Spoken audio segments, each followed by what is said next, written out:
maneuvers over Stonehenge.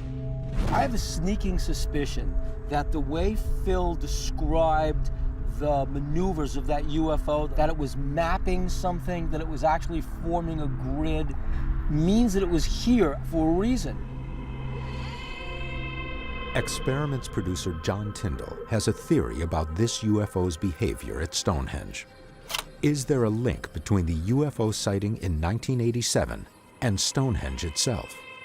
The team travels back to the lab in Los Angeles to test this theory. John has created a scale model of Stonehenge and uncovered some secret patterns. As you recall, the police officer Phil Hutchins saw UFOs making patterns in the sky. So I thought, well, patterns. What kind of patterns could we create within Stonehenge? The officers were looking up in the sky and they were seeing these geometric shapes being drawn. But there are some internal geometric shapes and things that I think are quite interesting. And mathematically, there may be something more going on that no one's discovered. I got this idea that there were internal equilateral triangles working within the geometry of Stonehenge. Our model of Stonehenge is basically built out of acrylic and front surface mirrors, and the whole thing is about geometry. Jeff, would you turn off the overhead lights? Oh, wow. We've now taken some lasers, and we're going to see if we can discover maybe some sacred geometry and some secrets that Stonehenge is still holding. Phil Hutchins was part of a skirmish line of police constables guarding Stonehenge that night. They looked up in the sky when they saw an object zigzagged across the sky, forming a geometric pattern. Remember, what makes this UFO sighting so significant is not merely that it was zigzagging, but zigzagging sharply without slowing down. No helicopter is going to do that, no plane is going to do that. Right. Now, Phil Hutchins didn't describe anything like this on Stonehenge.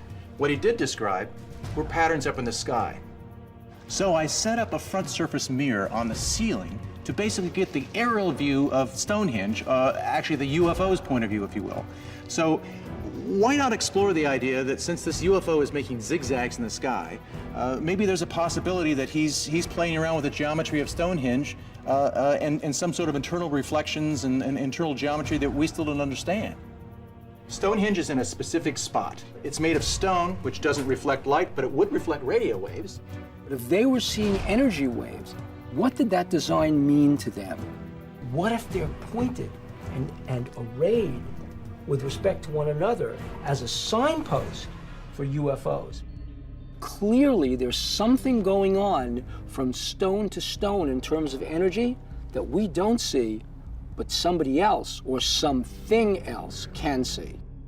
It seems like everything in the officers' descriptions can be found here. You've got your right angles, you've got your zigzags. If the UFOs were reflecting radio waves, they might be making these geometric shapes, and perhaps what the officer saw was these guys were making the same shapes up in the sky as they're kind of tuning in their instruments. What I'm seeing here is our best possible guess of what might be going on with a zigzagging UFO. This is all hypothetical. It's just